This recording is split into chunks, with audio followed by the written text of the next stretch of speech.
Hello friends, അപ്പോൾ നമ്മൾ ഇന്ന് നോക്കാൻ പോകുന്നത് +1 കെമിസ്ട്രി ചാപ്റ്റർ 2 ആറ്റോമിക് സ്ട്രക്ചർ ആണ്. അപ്പോൾ നിങ്ങളിലെ ഭൂരിഭാഗം ഇത് പഠിച്ചു കഴിഞ്ഞിട്ടുണ്ടാവും. നമ്മൾ ഏറ്റവും ഇമ്പോർട്ടൻ്റ് ആയ ക്വസ്റ്റ്യൻസ് മാത്രമാണ് ഇവിടെ പറയുന്നത്. അപ്പോൾ നിങ്ങളിത് ഉറപ്പായിട്ടും കണ്ടിട്ട് വേണം പബ്ലിക് എക്സാമിന് പോകാൻ. അപ്പോൾ നമുക്ക് ഒട്ടും സമയം കാണാതെ ഫസ്റ്റ് ക്വസ്റ്റ്യനിലേക്ക് തന്നെ പോയാലോ. അപ്പോൾ ഒന്നാമത്തെ question, give two properties of anode rays and cathode rays. Answer, they travel in straight lines, deviates in electric and magnetic field. അതിന്റെ മലയാളത്തിൽ എന്താണ് നിങ്ങൾക്ക് മനസ്സിലായത്? നേർരേഖയിൽ സഞ്ചരിക്കുന്നു, വൈദ്യുതകാന്തിക മണ്ഡലത്തിൽ വ്യതിചലിക്കുന്നു. അപ്പോൾ നമുക്ക് അടുത്ത ക്വസ്റ്റ്യനിലേക്ക് പോയാലോ. Explain Thomson model, plum pudding model of atom. അപ്പോൾ അതിന്റെ ആൻസർ എന്ന് പറയുന്നത്, negative electrons embedded in a sphere of positive charge, atom is neutral. അതിന്റെ മലയാളത്തിൽ പറയുന്നത്, പോസിറ്റീവ് ചാർജ് ഉള്ള ഒരു ഗോളത്തിൽ നെഗറ്റീവ് ഇലക്ട്രോണുകൾ വെച്ചിരിക്കുന്നു, ആറ്റം ന്യൂട്രൽ ആണ്. അപ്പോൾ നമ്മൾ ഇനി അടുത്ത് പഠിക്കാൻ പോകുന്നത്, explain Rutherford alpha ray scattering experiment and observations. Alpha ray scattering experiment ആണ്, റൂദർഫോർഡിന്റെ നമ്മൾ പഠിക്കാൻ പോകുന്നത്. Alpha rays passed through the gold foils. അതിന്റെ മലയാളം, ആൽഫ കിരണങ്ങൾ ഗോൾഡ് ഫോയിലിലേക്ക് കടത്തിവിട്ടു. അപ്പോൾ നിങ്ങൾ ഈ കാണുന്ന സ്ട്രക്ചർ നിങ്ങളിത് വരച്ചു പഠിക്കുന്നത്, ചിലപ്പോൾ ഇത് നമുക്ക് പരീക്ഷയിൽ ചോദിക്കാൻ സാധ്യതയുണ്ട്. ഇനി നമുക്ക് അതിന്റെ ഒബ്സർവേഷൻ എന്തെല്ലാമാണെന്ന് നോക്കിയാലോ. No deviation for 99% alpha rays. Some alpha rays had small deviation. Very few alpha rays had large deviation. ഇനി നമുക്ക് അതിന്റെ മലയാളം എന്താണെന്ന് നോക്കിയാലോ. 99% ആൽഫ കിരണങ്ങൾക്ക് വ്യതിചലനം ഉണ്ടായില്ല. ഒന്നാമത്തെ നമ്മുടെ ഒബ്സർവേഷൻ ആണ്. ചില ആൽഫ രശ്മികൾ ചെറിയ വ്യതിയാനം ഉണ്ടായിരുന്നു. വളരെ കുറച്ച് ആൽഫ കിരണങ്ങൾക്ക് വലിയ വ്യതിയാനം ഉണ്ടായിരുന്നു. അപ്പോൾ ഇത്രയാണ് നമ്മളെ റൂദർഫോർഡിന്റെ ആൽഫ റേ സ്കാറ്ററിംഗ് എക്സ്പെരിമെന്റിൽ നമുക്ക് പഠിക്കാം. ഇനി നമുക്ക് അടുത്തേക്ക് പോയാലോ. What are the conclusion of scattering experiment? What are the conclusion of scattering experiment? അപ്പോൾ എന്താണ് നമ്മുടെ ആൽഫ റേ സ്കാറ്ററിംഗ് എക്സ്പെരിമെന്റിന്റെ കൺക്ലൂഷൻ എന്നാണ് നമുക്കിവിടെ ചോദിച്ചിരിക്കുന്നത്. അപ്പോൾ അതിന്റെ ആൻസർ എന്താണ്? Most part of an atom is empty. Atom consists of a positively charged center called nucleus. Nucleus is very small compared to the size of the atom. അപ്പോൾ എന്താണ് അതിന്റെ മലയാളത്തിൽ? ആറ്റത്തിന്റെ ഭൂരിഭാഗവും ശൂന്യമാണ്. ആറ്റത്തിൽ ന്യൂക്ലിയസ് ഉണ്ട്. ന്യൂക്ലിയസിന് പോസിറ്റീവ് ചാർജ് ആണ്. Nucleus വളരെ ചെറുതാണ്. ഈ 4 പോയിന്റാണ് നിങ്ങൾ പഠിക്കേണ്ടത്. ഇംഗ്ലീഷിലായാലും മലയാളത്തിലായാലും കുഴപ്പമില്ല, എങ്ങനെയാണ് പഠിച്ചിരുന്നത്. അപ്പോൾ നമുക്ക് ഇനി അടുത്തേക്ക് പോയാലോ. What are the postulates of scattering experiment? Explain Rutherford model of atom. അത് 99% ഉറപ്പാണ് ചോദിക്കാൻ സാധ്യതയുള്ള ഒരു ക്വസ്റ്റ്യൻ ആണ്. അപ്പോൾ നമുക്ക് എന്താണെന്ന് നോക്കിയാലോ. Atom consist of positively charged centre called nucleus. Electrons are revolving around the nucleus. Electrostatic force of attraction between electron and nucleus. അപ്പോൾ അതിന്റെ മലയാളം എന്താണ്? ആറ്റത്തിൽ ന്യൂക്ലിയസിന് പോസിറ്റീവ് ചാർജ് ഉള്ള കേന്ദ്രമുണ്ട്. ഇലക്ട്രോണുകൾ ന്യൂക്ലിയസിന് ചുറ്റും കറങ്ങുന്നു. ഇലക്ട്രോണുകൾ ന്യൂക്ലിയസും തമ്മിൽ ഇലക്ട്രോസ്റ്റാറ്റിക് ആകർഷണമുണ്ട്. നമുക്ക് അടുത്ത ക്വസ്റ്റ്യനിലേക്ക് പോയാലോ. What are the derivatives or limitations of Rutherford atom model? അപ്പോൾ എന്താണ് ഒന്നാമത്തെ പോയിന്റ്? എന്താണ്? Failed to explain hydrogen spectrum. രണ്ടാമത്തെ point, failed to explain stability of atom. എന്താണ്? ഹൈഡ്രജൻ സ്പെക്ട്രം വിശദീകരിക്കുന്നതിൽ പരാജയപ്പെട്ടു. ആറ്റത്തിന്റെ സ്ഥിരത വിശദീകരിക്കുന്നതിൽ പരാജയപ്പെട്ടു എന്നാണ് ഇവിടെ റൂദർഫോർഡ് ലിമിറ്റേഷൻസ് ആയിട്ട് പറഞ്ഞിരിക്കുന്നത്. ഇനി എന്താണ്? Explain planks quantum theory of radiation. അപ്പോൾ അതിന്റെ ഇക്വേഷൻ എപ്പോഴും നമുക്ക് ഏറ്റവും ഇമ്പോർട്ടന്റ് ആണ്. അപ്പോൾ എന്താണ് ഇക്വേഷൻ? E=hv അല്ലെങ്കിൽ E=nhv. ഇത് രണ്ടും നമുക്ക് ആവശ്യമാണ്. നമുക്ക് കണക്ക് ചെയ്യാനായിട്ട് ചോദിക്കുന്നതാണ്. അപ്പോൾ അതിന്റെ പോയിന്റ് എന്തൊക്കെയാണെന്ന് നമുക്ക് നോക്കിയാലോ. ഇത് energy is not emitted continuously. It is emitted in small proportion in the form of energy packets called quanta. എന്താണ് മലയാളത്തിൽ എന്താണ്? ഊർജ്ജം തുടർച്ചയായി പുറന്തള്ളപ്പെടുന്നില്ല.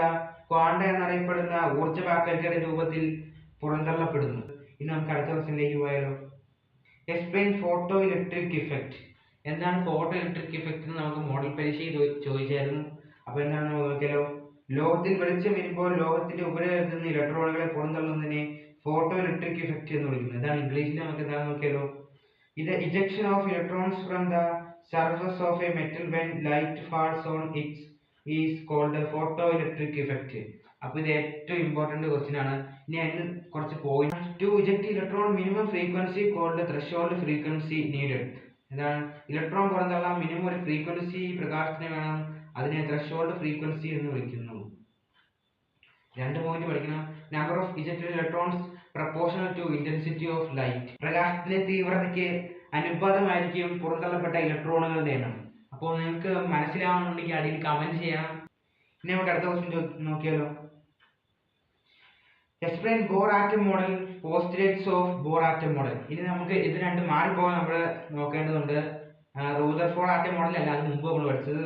ഇത് ബോർ ആറ്റം മോഡലാണ്. അപ്പോൾ എന്താണ് bore atom model? Postulates electron revolving around nucleus in orbitals. നമ്മുടെ റൂദർഫോർഡിന്റെ അകത്ത് പോസ്റ്റുലേറ്റ്സ് നമുക്ക് പറഞ്ഞിരിക്കുന്നത് atom consist of positively charged electron central nucleus. Electrons are revolving around the nucleus. നമ്മുടെ ബോർ ആറ്റം മോഡലിൽ പറഞ്ഞിരിക്കുന്നത് electrons revolving around nucleus in orbitals. അടുത്ത രണ്ടാമത്തെ point, energy of an electron in an orbit is constant. Angular momentum is multiple of h/2π. mvr is equal to nh/2π. e2 minus e1 is equal to hv. അപ്പോൾ ഇത്രയും കാര്യങ്ങളാണ് ഇവിടെ bore atom മോഡലിന്റെ postulates ആയിട്ട് നമ്മളിവിടെ പഠിക്കുന്നത്. അപ്പോൾ എന്താണ് നമ്മൾ മലയാളത്തിൽ നോക്കുമ്പോൾ ഇലക്ട്രോൺ ന്യൂക്ലിയസിന് ചുറ്റും ഓർബിറ്റിൽ കറങ്ങുന്നു. ഒരു ഓർബിറ്റിൽ ഇലക്ട്രോണിന്റെ ഊർജ്ജം സ്ഥിരമാണ്. Angular momentum h/2π ഗുണിതമാണ്. e2 minus e1 is equal to hv. അതാണ് ഇതിന്റെ ഇക്വേഷൻ. രണ്ട് ഇക്വേഷൻ നമുക്ക് ഇമ്പോർട്ടന്റ് ആണ്. അപ്പോൾ നമുക്ക് ഇനി അടുത്ത ക്വസ്റ്റ്യനിലേക്ക് പോയാലോ.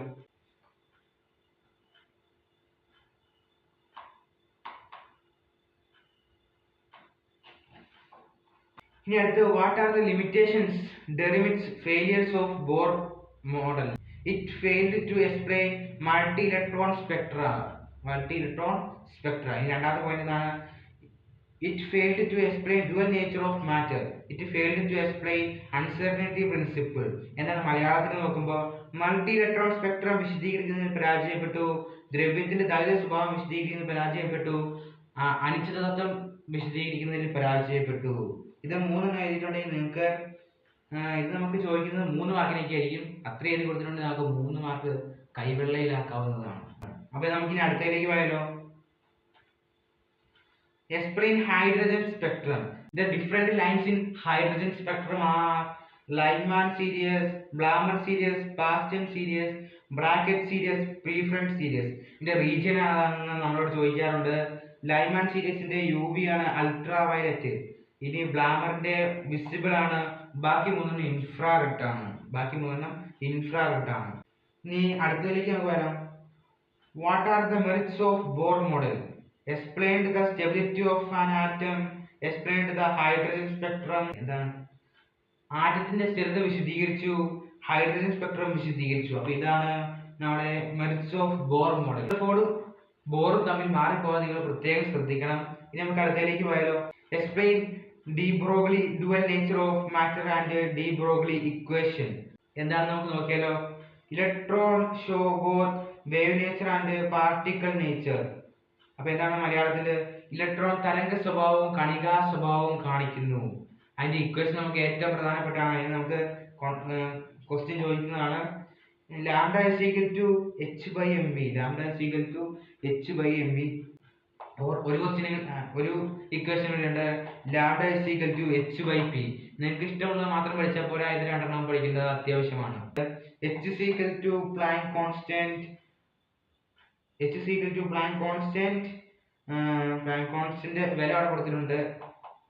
0.626 into 10⁻⁻34. അതാണ് നമ്മുടെ പ്ലാങ്ക് കോൺസ്റ്റന്റ് ആയ എച്ചിന്റെ വാല്യൂ. ഇനി ലാംഡ വേവ് ലെങ്ത്. ലാംഡ എന്ന് പറഞ്ഞിട്ടുണ്ടെങ്കിൽ വേവ് ലെങ്ത് ആണ്. m is equal to mass, p is equal to momentum, v is equal to velocity. 3 into 10⁸ meter per second ആണ് ലൈറ്റിന്റെ വേഗത അവിടെ കൊടുത്തിട്ടുണ്ട്. ഇനി നമുക്ക് അടുത്തതിലേക്ക് പോയാലോ. Write a short note of quantum numbers. എന്താണ്? A set of 4 number used to represent an electron in the orbit called quantum numbers. എന്താണ്? ഒരു ഓർബിറ്റിൽ ഇലക്ട്രോണിനെ പ്രതിനിധീകരിക്കാൻ ഉപയോഗിക്കുന്ന 4 സംഖ്യകളുടെ കൂട്ടമാണ് ക്വാണ്ടം നമ്പേഴ്സ്. ഇനി അത് നമുക്ക് 4 തിരിച്ചിട്ടുണ്ട്. number of quantum numbers, principal quantum number, azimuthal quantum number, magnetic quantum number and spin quantum number. അപ്പോൾ ഇത് നാലെണ്ണം വളരെ പ്രധാനപ്പെട്ടാണ്. അപ്പോൾ നിങ്ങൾ നോക്കിക്കണം പരീക്ഷയ്ക്ക് പോകാൻ. ഇനി നമുക്ക് അടുത്തതിലേക്ക് പോയാലോ. What is a node? എന്താണ് നോഡ് എന്ന് ഇവിടെ ചോദിച്ചത്. Node is the place where less chance to see an electron and orbital. എന്താണ്? ഒരു ഓർബിറ്റലിൽ ഇലക്ട്രോണിനെ കാണാൻ ഏറ്റവും സാധ്യത കുറഞ്ഞ സ്ഥലമാണ് നോഡ്. അപ്പോൾ ഇത് നിങ്ങൾ പഠിക്കേണ്ടത് അനിവാര്യമാണ്. ഇനി നമുക്ക് പഠിക്കാനുള്ളത് 4 റൂൾസ് ആണ്. അത് ഏറ്റവും പ്രധാനപ്പെട്ടാണ്. അതിൻ്റെ അകത്ത് ഏറ്റവും പ്രധാനപ്പെട്ട ഏതാണ് ഞാൻ ഇത് പഠിപ്പിച്ച് കഴിയുമ്പോൾ പറയാം. അപ്പോൾ നമുക്ക് തുടങ്ങിയാലോ. What are the rules governing filling of electrons in orbital? What are the rules governing filling of electron in orbital? അപ്പോൾ ഇലക്ട്രോൺ ഓർബിറ്റിൽ വന്ന് പറയുന്നതിന് കുറച്ച് റൂളുകൾ അടിസ്ഥാനമാക്കിയിട്ടാണ് പറയുന്നത്. അപ്പോൾ അത് ഏതൊക്കെയാണെന്ന് നമുക്ക് നോക്കിയാലോ. ഒന്നാമതായിട്ട് of bow principle, N+1 rule, poly exclusion principle and Hund's rule of maximum multiplicity. അപ്പോൾ ഇതൊക്കെയാണ് ആ 4 റൂള്. അപ്പോൾ ഏതൊക്കെയാണെന്ന് നമുക്ക് നോക്കിയാലോ. അപ്പോൾ ഒന്നാമതായിട്ട് നമുക്ക് ഓഫ് ബൗ പ്രിൻസിപ്പിൾ നോക്കാം. Of bow principle. Electrons are filled in orbit in increasing order of energy. എന്താണ്? എനർജി കൂടുന്ന ക്രമത്തിലാണ് ഓർബിറ്റിൽ ഇലക്ട്രോണുകൾ വന്ന് നിറയുന്നത്. എനർജി കൂടുന്ന ക്രമത്തിലാണ് ഇലക്ട്രോണുകൾ ഓർബിറ്റിൽ വന്ന് നിറയുന്നത്. ഓർഡർ അവിടെ തന്നിട്ടുണ്ട്. 1s 2s 2p 3s 3p 4s 3d 4p. അങ്ങനെയാണ് 3dക്കാണ് 4sനേക്കാൾ എനർജി. അതുകൊണ്ട് 4s ഫിൽ ചെയ്തതിന് ശേഷം മാത്രമേ 3d ഫിൽ ചെയ്യുകയുള്ളൂ. അതാണ് അവിടെ 4s 3p കഴിഞ്ഞിട്ട് 3d കൊടുക്കാതെ 4s ആദ്യം കൊടുത്തതാണ് കാരണം. ഇനി അടുത്ത നമുക്ക് N+1 റൂളിലേക്ക് പോയാലോ. എന്താണ് N+1 rule? Energy increase as N+1 value increase. എന്താണ്? N+1 വാല്യൂ കൂടുമ്പോൾ എനർജി കൂടുന്നു. ഇവിടെ നമുക്ക് എക്സാമ്പിൾ തന്നിട്ടുണ്ട്. 3dക്കാണ് 4sനേക്കാൾ എനർജി. അതുകൊണ്ട് 4s ഫിൽ ചെയ്തതിന് ശേഷം മാത്രമേ 3d ഫിൽ ചെയ്യൂ. നമ്മൾ ആദ്യം പറഞ്ഞ കാര്യം. നമുക്ക് പോളി എക്സ്ക്ലൂഷൻ പ്രിൻസിപ്പിളിലേക്ക് പോയാലോ. എന്താണ് പോളി എക്സ്ക്ലൂഷൻ പ്രിൻസിപ്പിൾ?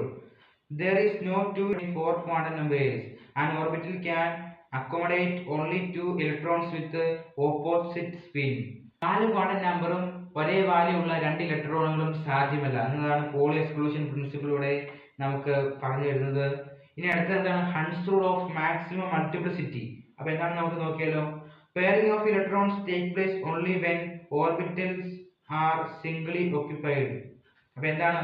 ഓർബിറ്റലുകളിൽ ഇലക്ട്രോണുകൾ സിംഗിൾ ആയതിനു ശേഷം മാത്രമേ പെയറിംഗ് നടക്കുകയുള്ളൂ എന്നാണ് Hund's rule of maximum multiplicity ഇവിടെ നമ്മളോട് പറയുന്നത്.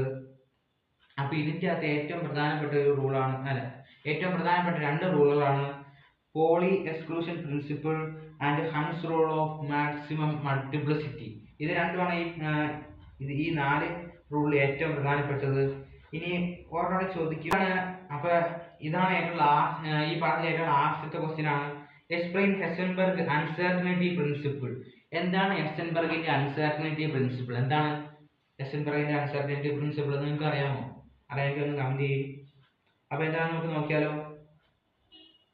It is not possible to find both position and momentum of microscopic particles simultaneously with accuracy. അപ്പോൾ എന്താണ് മലയാളത്തിൽ?